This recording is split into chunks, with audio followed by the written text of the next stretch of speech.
Aleluia. Eu quero pregar nessa noite, nessa manhã, sobre firmes no dia mau, né? Você deve estar firme no dia mau. Efésios capítulo 6 e verso 13. Vou ler também Salmos 41 verso 1 e Salmos 23 e verso 4. Efésios capítulo 6 e verso 13 diz assim: portanto tomai toda a armadura de Deus, para que possais resistir o dia mau, e havendo feito tudo, ficar. Eu não ouvi ficar. Possais resistir o dia mau. Salmos 41 e verso 1. Bem-aventurado aquele que atende ao pobre, o Senhor o livrará no dia. Salmos 23 e verso 4. Ainda que eu ande pelo vale da sombra da morte, não temerei mal algum, porque tu estás comigo, a tua vara e o teu cajado me consolam. Amém? Irmãos, se existe algo que todos nós temos em comum, não é a profissão, não é a idade, não é a condição financeira. É o fato que todos nós enfrentamos o dia mau. Todos nós temos o dia mau em nossa vida. Ninguém acorda pela manhã planejando uma crise, né? Hoje, em nome de Jesus, eu vou ter um dia mau. Alguém já orou assim? Mas ele vai acontecer. E pode ser até hoje. De repente você veio para a casa de Deus hoje no dia mau. Que bom que você está aqui. Porque aquele que habita no esconderijo do Altíssimo, a sombra do Onipotente descansará. Amém? Então que você vai descansar nessa manhã. Então, ninguém acorda pela manhã planejando uma crise. Ninguém coloca na agenda uma enfermidade. Tal dia, tem uns que colocam, né? Tem um compromisso de falar, nesse dia eu vou já aceitar a desculpa. Eu vou falar que eu estou com tal coisa. Sim ou não? Não pode, irmão. Mas tem gente que já, se ele estiver convocado para alguma coisa, ele já pensa numa desculpa. Eu vou dizer que eu vou estar, então já tem na agenda, às vezes, uma enfermidade. Ninguém marca um horário para decepção.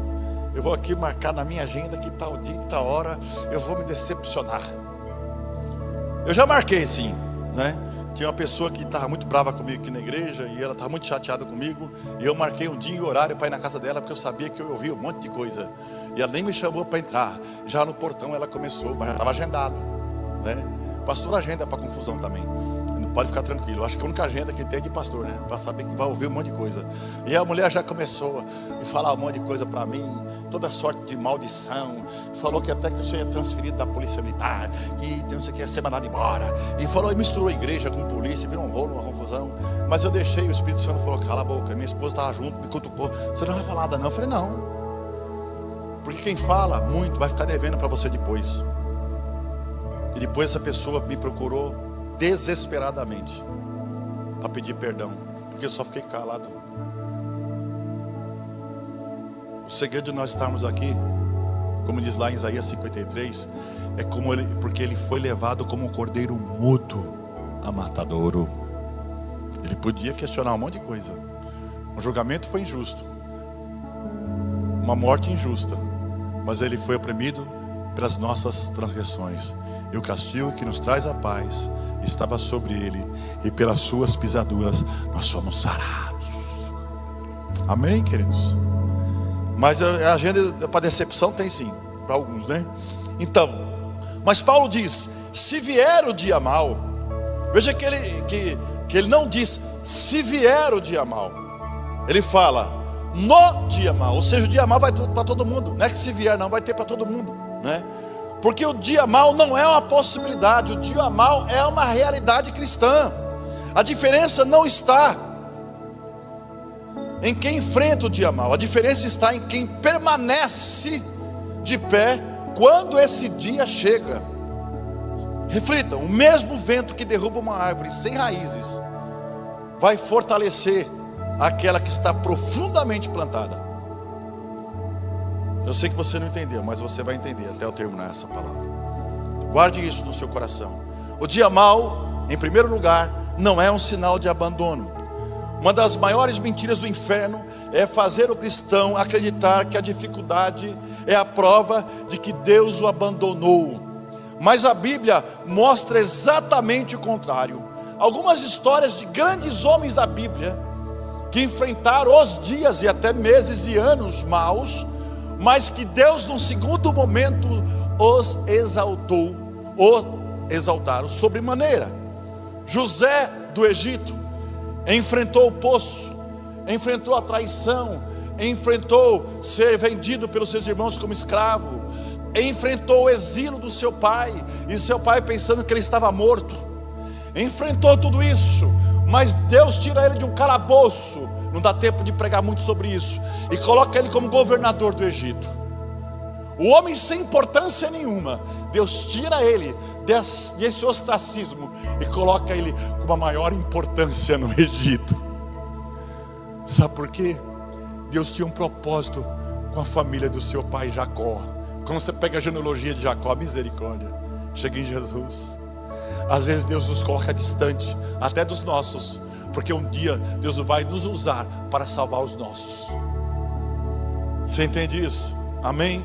Daniel enfrentou a cova dos leões. Que pena que não dá para falar sobre cada um deles, porque ele foi acusado injustamente de algo que não tinha nem fundamento, de servir a um Deus que ele orava 3 vezes por dia. E ele enfrentou uma cova, foi jogado na cova dos leões, mas os leões não engoliram, não comeram. Davi enfrentou Golias. Elias, já preguei isso semana passada, enfrentou a depressão. Paulo enfrentou as prisões. Jesus enfrentou a cruz. O sofrimento nunca foi a evidência de que Deus não está com você, que Deus não está na sua vida. O sofrimento nunca foi a ausência de Deus. Eu vou dizer para você uma coisa muito antagônica: o sofrimento foi o palco da manifestação de Deus na sua vida. Porque você, quando percebe no segundo momento o que Deus faz e vai fazer na sua vida, você vai olhar para trás e vai dizer: Deus estava cuidando de mim. Nós cantamos nessa manhã um hino que fala disso, Romanos 8:28. Porque dele, por ele, para ele são todas as coisas. Mas Romanos 8:28 diz que todas as coisas cooperam para o bem daqueles que amam a Deus, daqueles que são chamados segundo o seu propósito. E propósito tem começo, meio e fim. Você não entende, você não vai crescer diante de Deus, porque você não sabe o que é propósito. No primeiro dia mal você desiste, no primeiro problema você para.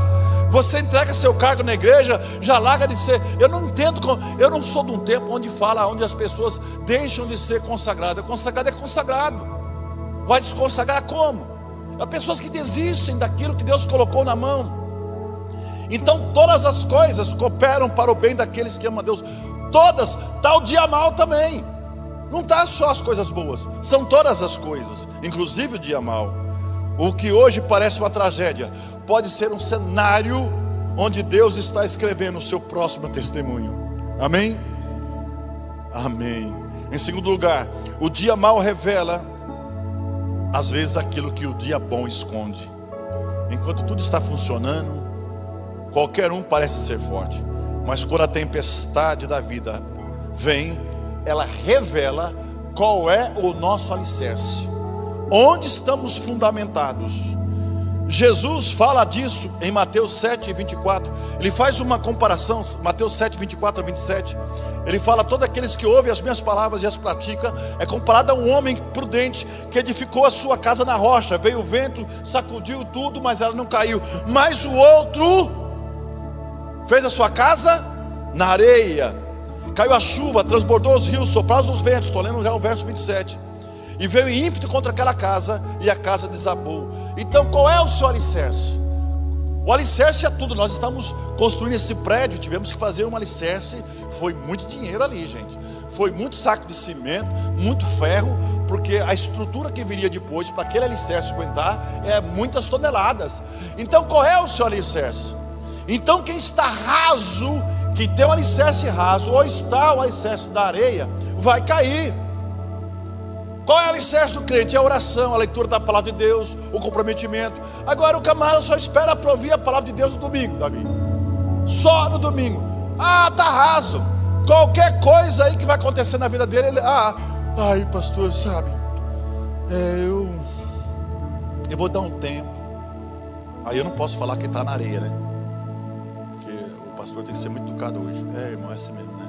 Vou dar um tempo, pastor, porque o dia mau chegou, o vento soprou e a casa caiu.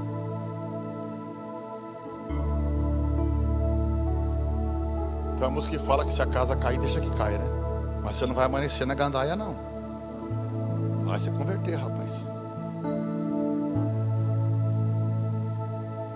O Deus que você serve é o Deus que pega o homem caído da sarjeta, estou citando um texto bíblico, e faz assentar-se entre os príncipes,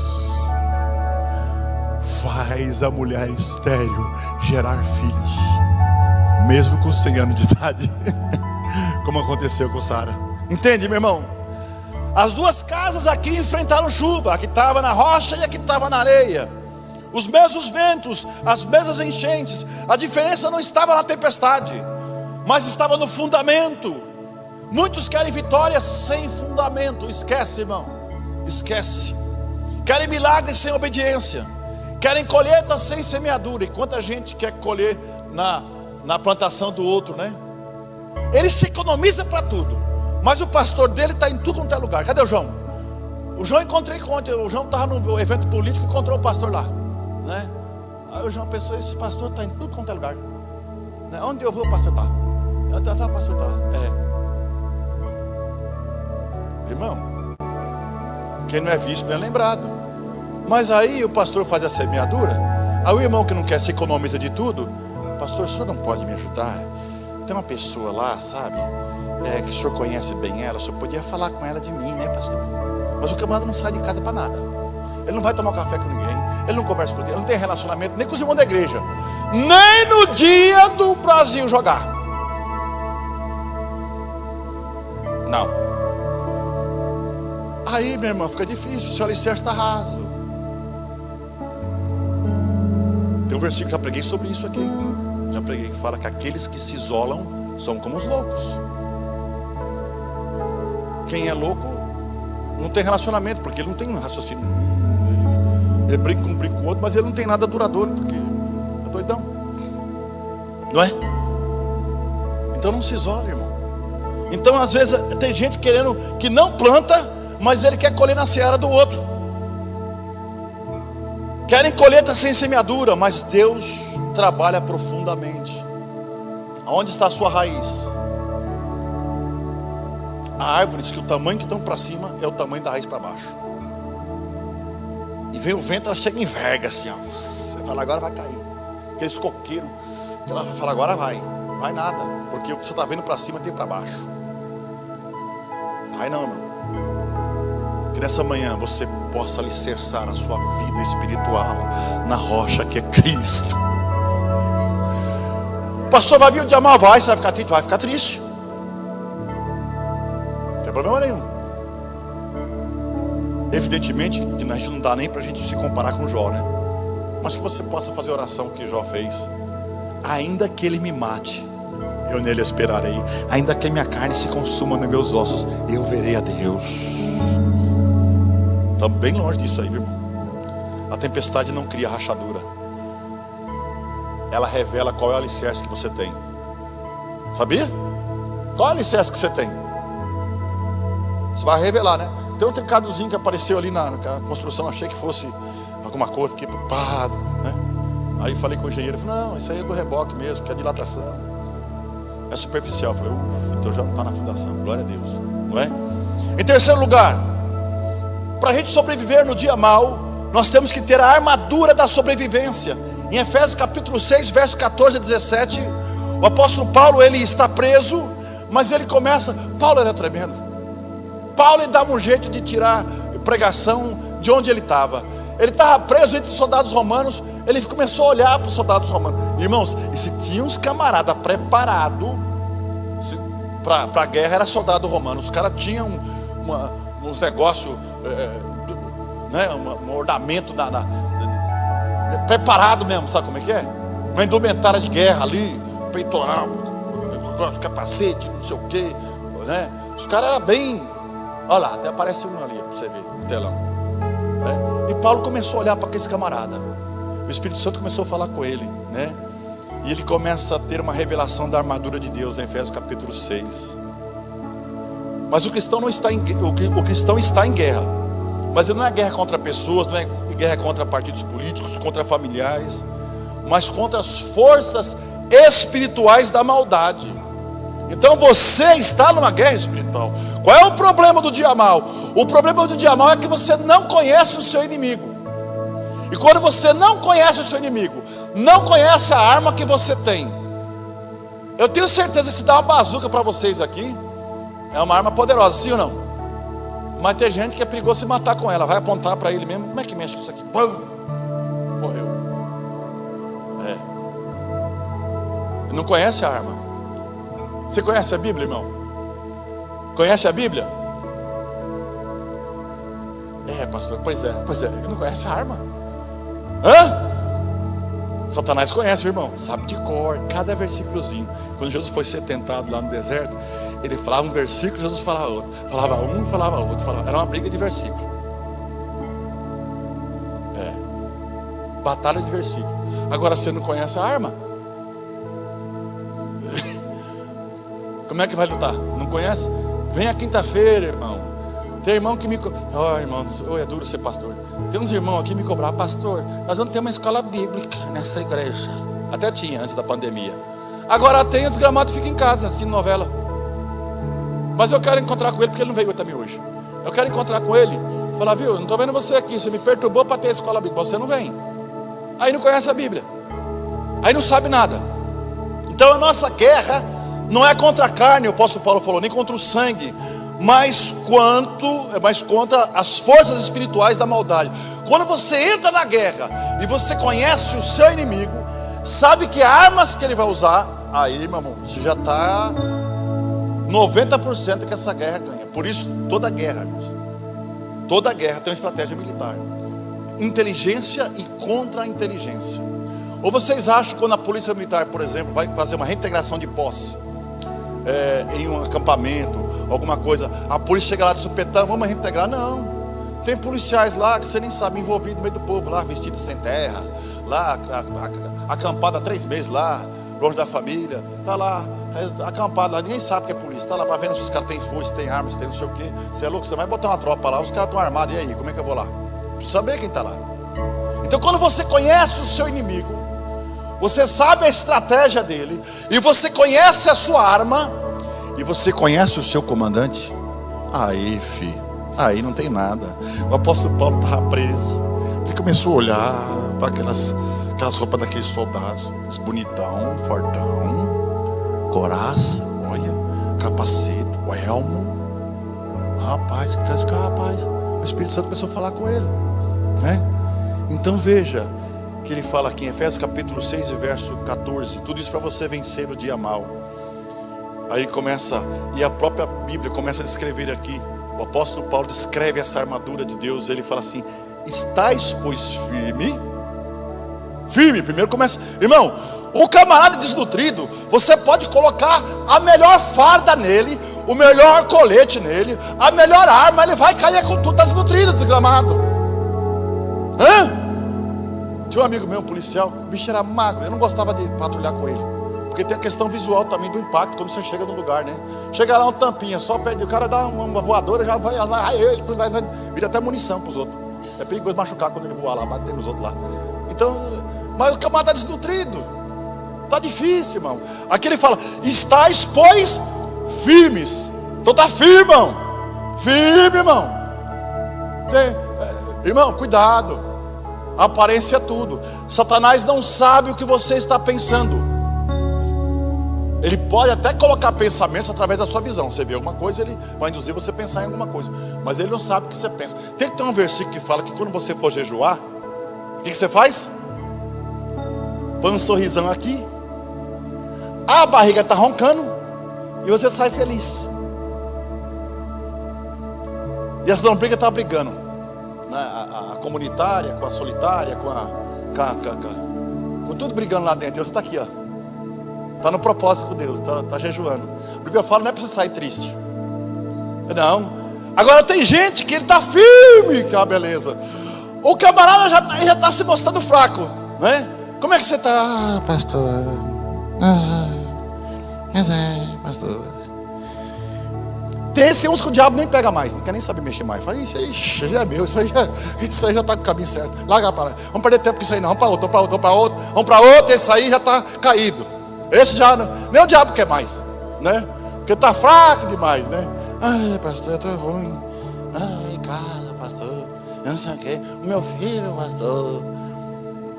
O seu filho é a herança que Deus colocou na sua mão. Quando alguém perguntar como é que está uma bênção. Porque você vê com os olhos que ninguém enxerga. A fé vê o invisível e crê no impossível. Começa a olhar diferente, meu irmão. Aquele fala que você primeiro tem que estar firme. Então tudo que ele fala depois, se não estiver firme, já era. Não adianta continuar isso aqui. Vamos parar por aqui. É firme primeiro. Estais, pois, firme, cingido-vos com a verdade, vestindo-vos com a couraça da justiça, calçai os pés da preparação do evangelho da paz, embraçando sobre o escudo da fé, com o qual podereis todos apagar todos os dardos inflamados do maligno. Tomai também o capacete da salvação e a espada do Espírito, que é a palavra de Deus. Então ele começa aqui, ó. Vamos falar do cinturão da verdade. Ele fala do cinturão, do cinturão da verdade, melhor dizendo. Olha lá o cinturão, não é? Nós da polícia temos um cinturão lá que carrega gás pimenta, carrega munição extra, a arma do lado direito para quem é destro, né? E tem lá mais o que? O negócio da taser, do choque, também vai dar choque. É bom, gostou da choque, o cara não precisa dar tiro nele. É tudo que ele cai lá. Então, tudo lá, está lá no cinturão, né? E o cinturão do crente não tem nada, mas nem a Bíblia, nada. O capeta já olha, o diabo já manda mais fraco que tem no inferno. Falando, não vai, manda esse fraquinho aqui, esse aqui não precisa, aquele não precisa muito forte. Manda mais fraquinho, vai derrubar ele lá, né? Cinturão da verdade, Efésios capítulo 6, verso 14. Estais, pois, firme, cingido-vos com a verdade. Jesus declarou em João 14,16: eu sou o caminho, a verdade e a vida, e ninguém vê o Pai senão por mim. Vivemos numa geração que vai relativizar tudo, mas o reino de Deus continua sendo sustentado para a verdade. O que é, o que não é, não é. Quem negocia a verdade enfraquece a sua própria armadura. Contra a verdade, somente a verdade. Por isso Jesus falou em João 8,32: e conhecereis a verdade, e a verdade vos libertará. Então ande com a verdade, caminhe com a verdade, que não vai ter problema. E quando você for falar sobre a verdade, você não vai gaguejar. A melhor coisa que tem, eu já fui ouvido várias vezes, em vários processos, em vários inquéritos, e a melhor coisa que tem é falar a verdade. Você não precisa ficar pensando muito. Como é que foi? Foi assim, assim, assim, acabou. Pronto. Agora, quando é mentira, você começa. Então, né? É que aí você fala, ixi, essa parte tem que pular. Então, primeira coisa, cinja o cinturão da verdade. Coloque ele, não é, na sua cintura. Em segundo lugar, a couraça da justiça, Efésios 6,14. Vestindo-vos toda com a couraça da justiça. Ela protege o coração, porque às vezes Satanás tentará atacar justamente ali. Porque quando você não é justo com você mesmo, eu não estou dizendo sobre a justificação dos nossos pecados, porque quem nos justifica é Deus, é outra conversa. Nós somos justificados pela fé, que é em Cristo Jesus. Eu estou dizendo quando a pessoa aceita acusações, aceita a culpa, aceita a condenação. Tem gente que parece que é aqueles imãs, sabe? Tudo quanto é coisa ruim atrás pro coração dela. Alguém fala, tem gente que se você olhar para ele e falar assim, nossa, aí a pessoa começa a achar defeito. O que foi que aconteceu? O que foi? Comigo? O que foi? Não, eu falei, nossa, como você está lindo. Entendeu? Calma, irmão. Porque a pessoa é um depósito, é um terreno vazio, vai depositando toda a porcaria. Você é filho e filha de Deus, você é chamado por Ele. Então, irmãos, veste a couraça da justiça, proteja o teu coração, proteja, não é? Não deixe que Satanás acuse você, que as culpas, as acusações vêm sobre você. Nossa justiça não está em nossas obras, nossa justiça está em Cristo Jesus. Olha o que o apóstolo Paulo fala em 2 Coríntios capítulo 5 e verso 21. Aquele que não conheceu o pecado, Ele o fez pecado por nós, para que nele fôssemos feitos justiça de Deus. Você está me entendendo? Aquele que não conheceu o pecado, mas Ele se entregou por nós, para que nele fôssemos justiça de Deus. Então quando o inferno apontar para o seu passado, Deixa eu falar uma coisa. Deus aponta para a cruz. Quando o inferno apontar o seu pecado, aponte para a cruz. Vista a couraça, proteja o seu coração, a couraça da justiça. Agora calçai os pés da preparação do evangelho. Efésios 6:15. Calçai os pés, porque o soldado bem armado e descalço vai dar ruim, né? Tem que saber que bota que você está usando aí. Tem que ser uma bota boa, não é? Calçai os pés na preparação do evangelho da paz. Observe que é algo maravilhoso. Paulo não fala de sapato de guerra. Ele fala de paz. Não é sapato de guerra, sapato de paz. Porque o cristão pode entrar em guerra, mas continuar em paz. Como assim, pastor? Pois é. Sabe por quê? Diferente de qualquer outra batalha, o cristão quando entra na guerra, ele já sabe que vai ter a guerra. Vai ser problema, mas ele tem a certeza da vitória. Que coisa mais linda saber que você vai para a guerra e você vai voltar vivo? Nos anos 70, na guerra do Vietnã, os homens observaram uma coisa interessante sobre a questão da dor. Milhares de jovens americanos morreram, vietnamitas também, milhares. Só que eles observaram uma coisa, que às vezes o cara lá, o soldado americano, o jovem americano, pisava numa mina, explodia a perna dele, dilacerava a perna, e aí desceu o helicóptero para levar ele embora. Do trajeto dali até chegar no helicóptero, ele não sentia dor. Mas como assim não sentia dor? A hora que ele estava no helicóptero, ele sentia dor. Porque a euforia era tão grande de saber que mesmo aleijado estava voltando para casa, ele não sentia dor. Só a hora que ele estava salvo que ele percebia a dor. Entende? Entre na batalha sabendo quem te chamou. Quem luta por você é Ele. Tem um versículo lindo da Bíblia que diz assim: que nunca houve e nunca haverá um Deus que trabalha de dia e de noite para aqueles que nele confia. Você está entendendo, irmão? Aleluia. Então, irmãos, o cristão então pode entrar numa guerra e continuar em paz. Então ele fala calçados no evangelho da paz. Calçados os pés com a preparação do evangelho da paz. Então é evangelho de paz. Então, quando você está com Jesus, você fica tranquilo. Jesus dormiu no barco durante a tempestade. A tempestade estava ao redor, mas Jesus estava dentro do barco.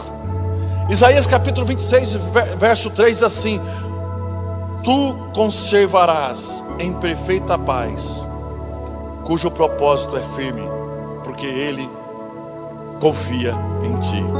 Ou seja, o Senhor vai te conservar em paz. Oh, aleluia. Dá um tom para mim, deixa eu ver se eu consigo cantar um bem antigo, um pedacinho dele. Ó Senhor, dá dó maior. Sei que sou. Vai em Fá. Ó Senhor, Sol. Tu. Acho que não vai dar certo não. Não acho que não vai dar certo, Davi. Acha o hino do Osés de Paulo aí. Fala assim: em completa paz. Eita, em completa paz. Osés de Paulo, acha aí, vê se sei que sou um pobre viajante e nem mesmo tenho onde dormir. Que tom que está aí? Mas eu vou seguindo confiante até chegar à pátria do porvir. Aí vai lá em Fá. Ó Senhor, Sol maior, Dó maior, tu me guiarás. Lá menor, e em completa paz. Lá menor ainda. Entrarei, Fá, no lar de amor sem fim. Fá, ó Senhor, Sol, tu, Dó maior, me guiarás. Lá menor, e em completa paz. Fá, entrarei no lar de amor sem fim. Tu me conservas em paz, aquele cujo propósito é firme, porque Ele confia em ti. O escudo, irmãos, o problema não é a tempestade, mas é permitir que ela não entre no seu coração. Vamos falar do escudo da fé? Efésios 6,16: embraçando sempre o escudo da fé, com o qual podereis apagar todos os dardos. Dardos é flecha, flecha com fogo na frente. dardos inflamados do maligno. Ei, às vezes o Satanás usa o irmãozinho para falar uma coisa e você lá está com o escudo abaixado. Aí já bate na classe da justiça, vira um rolo. Você não vai entrar no teu coração, mas você vai dar uma baqueada. Mas o escudo da fé aqui não. Eu creio que meu Deus vive. Eu creio que meu Deus vive. Eu creio que Ele é o Senhor da minha vida. Bate no escudo e cai. Bate no escudo e cai. Embraçando sempre o escudo da fé, com o qual podereis apagar todos os dardos inflamados do maligno. O escudo romano cobria quase todo o corpo. Ele era bem grande. E era que nem o escudo que a tropa de choque usa. Eu já fiz aula de controle de distúrbio, né? Aquele escudo lá dos espartanos. E é interessante, irmãos, aquele negócio. Eu gostava dessas instruções, né? O escudão daquele tamanho preto lá, não sei o quê. E tem um deles que ainda que tem um visor para você ver. Tem um vidrinho aqui para você ver, né? Você vê que você está vendo aqui, ó. O escudão está lá. E quando a gente fazia em guarda alta, o comandante gritava: em guarda alta! Aí a gente agachava, né? E jogava o escudo aqui. Jogava paralelepípedo. Jogava o que quisesse. A pessoa podia caminhar por cima, não atingir quem estava embaixo. Entende como é que é? Então o diabo lança seta. Você não vai conseguir. Deus esqueceu de você, viu? Nada vai mudar. Mas a fé responde: meu Deus continua no controle. O escudo da fé. Hebreus 11 verso 1 diz que ora, a fé é a certeza de coisas que se esperam, a convicção de fatos que não se vê. A fé não ignora a realidade, mas ela enxerga uma realidade maior do que você está vendo. Amém, queridos? E o capacete da salvação? Tudo isso para resistir o dia mau. Olha aí, Efésios 6,17: tomai também o capacete da salvação. O capacete é muito importante. O corpo pode estar inteiro. Eu já atendi ocorrência, que cheguei na ocorrência lá, o camarada caiu de moto lá, não está inteirinho o corpo, mas não estava sem o capacete. Porque quando, há uns anos atrás, não obrigavam a gente a andar de capacete, né? Capacete da salvação. Você tem que ter a certeza que você está salvo em Cristo Jesus. Amém? Queridos, tomai o capacete da salvação. A batalha mais intensa acontece na nossa mente. Cadê as crianças? Pode chamar as crianças para mim lá, por favor. Passa um rádio lá, Celso. Glória a Deus. A batalha mais intensa começa na nossa mente. Acontece na nossa mente. Antes de nós cairmos em atitude, nós vamos cair em pensamento. Por isso Paulo fala do capacete. Porque tudo começa na nossa mente. Porque Deus quer proteger a mente dos seus filhos. Romanos 2:2 diz assim: e não vos conformeis com este mundo, mas transformar-vos pela renovação da sua mente. Então, renovar é transformar, é mudar. Se conformar é tomar forma. Quando você começa a se acostumar com algumas coisas erradas, o pecado vai pegar você e você vai se enrolar. Muitas derrotas começam com pensamentos não confrontados. Muitas vitórias começam quando nós renovamos a mente na palavra de Deus. Minha gente, pena que nosso tempo se esgotou. Nós não temos muito tempo. Mas se eu quero que você fique de pé. Talvez alguém tenha chegado hoje vivendo o dia mal, uma luta na família, uma batalha em casa, uma enfermidade, uma crise financeira, uma batalha emocional. Mas o Espírito Santo nos lembra: o dia mal não dura para sempre. A tempestade não vai durar para sempre. O vale não dura para sempre. A noite não dura para sempre. Porque o mesmo Deus que permitiu a prova é o Deus que determina o limite dela. O diabo pode atacar na sua batalha, mas não pode cancelar sua promessa. O dia pode ser mau, mas Deus continua sendo bom. Você pode ser ferido, mas não será destruído. Você pode ser abalado, mas não será derrubado. E quando tudo passar, você vai olhar para trás e vai dizer: eu pensei que estava lutando sozinho, mas Deus estava me sustentando o tempo todo. Levante sua cabeça, meu irmão. Vista a armadura de Deus, permaneça firme, continue caminhando, porque a batalha tem prazo de validade, mas a vitória que Deus preparou para você, ela é eterna. Nós somos mais do que vencedores por aquele que nos chamou. Estou citando o texto bíblico. Portanto, tomai a armadura de Deus para que possais resistir o dia mau, e havendo feito tudo, ficar firme. Efésios 6:13.